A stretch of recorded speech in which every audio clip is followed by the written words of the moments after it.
बंधुगळे, बोलो भारत माता की, कांग्रेस पार्टी की, मल्लिकार्जुन खड़गे की, सोनिया गांधी की, राहुल गांधी की, सिद्धरामಯ್ಯ की। बंधुगळे, ನಮ್ಮ ರಾಷ್ಟ್ರೀಯ ಕಾಂಗ್ರೆಸ್ ಪಕ್ಷದ ಸುಮ್ನೇರ ರಾಷ್ಟ್ರೀಯ ಕಾಂಗ್ರೆಸ್ ಪಕ್ಷದ ಅಧ್ಯಕ್ಷರು,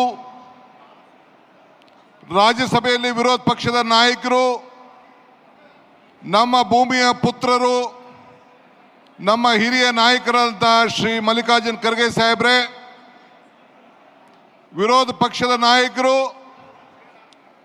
ಪ್ರಜಾಪ್ರಭುತ್ವವನ್ನು ಉಳಿಸಬೇಕು, ಸಂವಿಧಾನವನ್ನು ರಕ್ಷಣೆ ಮಾಡಬೇಕು ಅಂತ ಹೇಳಿ ಒಂದು ದೊಡ್ಡ ಹೋರಾಟವನ್ನು ಪ್ರಾರಂಭ ಮಾಡತಕ್ಕಂಥ ನಮ್ಮ ವಿರೋಧ ಪಕ್ಷದ ನಾಯಕರಾದ ಶ್ರೀ ರಾಹುಲ್ ಗಾಂಧಿ ಅವರೇ, ನಮ್ಮ ರಾಜ್ಯದ ಗೌರವಾನ್ವಿತ ಮುಖ್ಯಮಂತ್ರಿಗಳು, ನಮ್ಮ ಹಿರಿಯ ನಾಯಕರಾದಂಥ ಸಿದ್ದರಾಮಯ್ಯ ಸಾಹೇಬ್ರೆ, ನಮ್ಮ AICCಯ ಜನರಲ್ ಸೆಕ್ರೆಟರಿ, ನಮ್ಮ ಇನ್ಚಾರ್ಜ್ ಆಗಿ ಇಡೀ ರಾಜ್ಯದ ಮೂಲೆ ಮೂಲೆಯನ್ನು ತಿಳಿದಂಥ ಶ್ರೀ ವೇಣುಗೋಪಾಲ್ ಸಾಹೇಬ್ರೆ, ನಮ್ಮ AICCಯ ಜನರಲ್ ಸೆಕ್ರೆಟರಿ, ನಮ್ಮ ಉಸ್ತುವಾರಿಗಳಂಥ ರಣದೀಪ್ ಸುರ್ಜೇವಾಲಾರವರೇ, ವೇದಿಕೆಯಲ್ಲಿರುವಂಥ ಮಾಜಿ ಮುಖ್ಯಮಂತ್ರಿಗಳಂಥ ವೀರಪ್ಪ ಮೊಯ್ಲಿ ಸಾಹೇಬ್ರೆ, ನಮ್ಮ ವರ್ಕಿಂಗ್ ಕಮಿಟಿಯ ಎಲ್ಲ ಗೌರವಾನ್ವಿತ ಸದಸ್ಯರುಗಳೇ,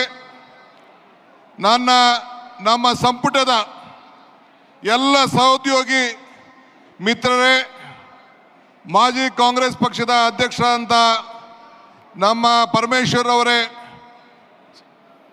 ಮತ್ತು ದಿನೇಶ್ ಗುಂಡೂರಾಯರವರೇ, ನಮ್ಮ ದೇಶಪಾಂಡೆರವರೇ, ಇನ್ನು ಎಲ್ಲ AICCಯ ಎಲ್ಲ ಕಾರ್ಯದರ್ಶಿಗಳೇ, ಶಾಸಕರೇ, ಕಾಂಗ್ರೆಸ್ ಪಕ್ಷದ ಎಲ್ಲ ಪದಾಧಿಕಾರಿಗಳೇ, block Congress, youth Congress, NSUI, Mahila Congress, ಸೇವಾದಳ ಮತ್ತು ಎಲ್ಲ ಘಟಕದ ಎಲ್ಲ ಅಧ್ಯಕ್ಷಗಳೇ ಮತ್ತು ಇಡೀ ದೇಶದಿಂದ ಈ ಕಾರ್ಯಕ್ರಮವನ್ನು ವೀಕ್ಷಣೆ ಮಾಡ್ತಾರಂಥ ಎಲ್ಲ ಮತ ಬಾಂಧವರೇ, ಬಂಧು ಮಿತ್ರರೇ, ಇದೊಂದು ಐತಿಹಾಸಿಕವಾದಂಥ ಹೋರಾಟ.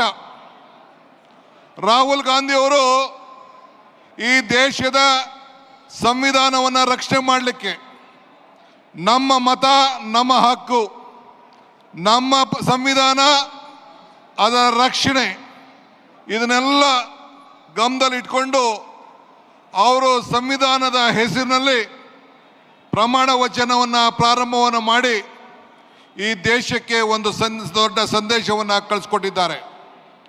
ನಮ್ಮ ರಾಷ್ಟ್ರೀಯ ಕಾಂಗ್ರೆಸ್ ಅಧ್ಯಕ್ಷರಾದಂಥ ಮಲ್ಲಿಕಾರ್ಜುನ್ ಖರ್ಗೆ ಸಾಹೇಬರು ಅವರು ಈ ಸಂದರ್ಭದಲ್ಲಿ ಒಬ್ಬ ಬ್ಲಾಕ್ ಕಾಂಗ್ರೆಸ್ನ ಅಧ್ಯಕ್ಷರಾಗಿ ಇವತ್ತು ಮಹಾತ್ಮ ಗಾಂಧೀಜಿಯವರು ಕೂತಂಥ ಜಾಗದಲ್ಲಿ 100 ವರ್ಷದ ಹಿಂದೆ ಮಹಾತ್ಮ ಗಾಂಧೀಜಿಯವರು ಇದೇ ರಾಜ್ಯದಿಂದ ಕಾಂಗ್ರೆಸ್ ಪಕ್ಷದ ಅಧ್ಯಕ್ಷರಾಗಿದ್ದರು.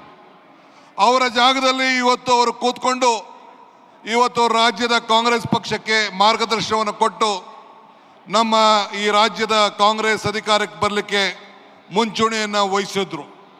ಇವತ್ತು ಅವರು ಬಂದು ಈ ಒಂದು ಐತಿಹಾಸಿಕ ಕಾರ್ಯಕ್ರಮಕ್ಕೆ ಬಂದು ಅಧ್ಯಕ್ಷತೆಯನ್ನು ವಹಿಸಿದ್ದಾರೆ. ನಿಮ್ಮೆಲ್ಲರ ಪರವಾಗಿ ಮಲ್ಲಿಕಾರ್ಜುನ್ ಖರ್ಗೆ ಸಾಹೇಬರಿಗೆ ನಾನು ತುಂಬ ಹೃದಯದ ಸ್ವಾಗತವನ್ನು ಈ ಸಂದರ್ಭದಲ್ಲಿ ನಾನು ಬಯಸ್ತಾ ಇದ್ದೇನೆ.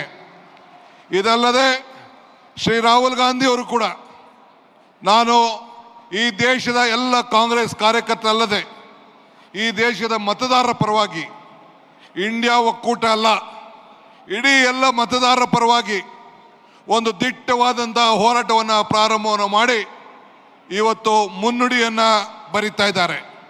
ಅದಕ್ಕೆ ಶ್ರೀ ರಾಹುಲ್ ಗಾಂಧಿ ಅವರಿಗೆ, Rahul G, on behalf of the country and all the voters of this country for having a great enlightenment to us and the country, I welcome you on behalf of the Karnataka Pradesh Congress Committee for you.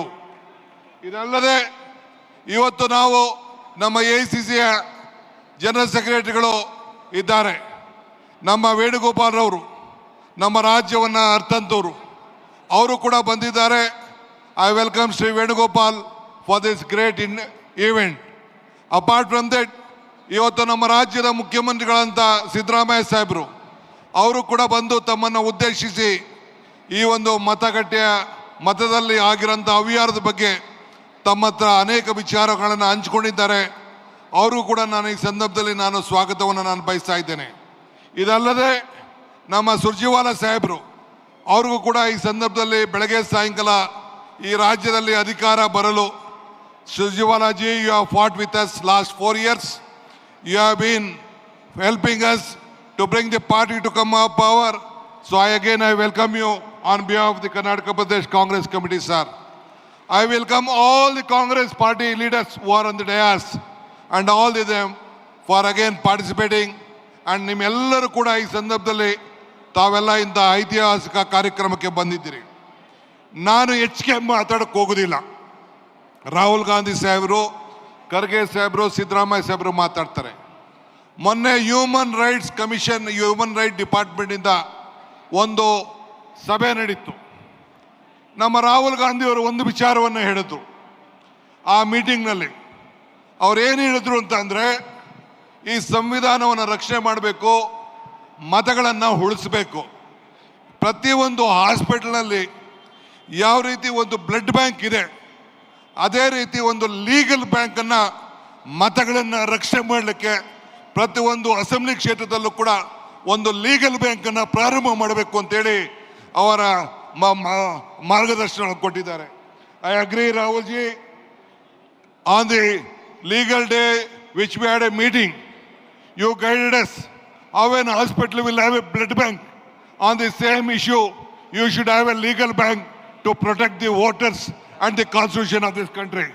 So I am giving a call, as you rightly said, to all our party cadres that every assembly segment should have a legal bank so that you protect the constitution and enlighten the voters. ಆದ್ರಿಂದ ಇದನ್ನ ಮಿಕ್ಕಿದ ವಿಚಾರಗಳನ್ನು ಅನೇಕ ಸಂದರ್ಭದಲ್ಲಿ ನಾನು ಹಂಚ್ಕೊಳ್ತಾ ಇರ್ತೇನೆ.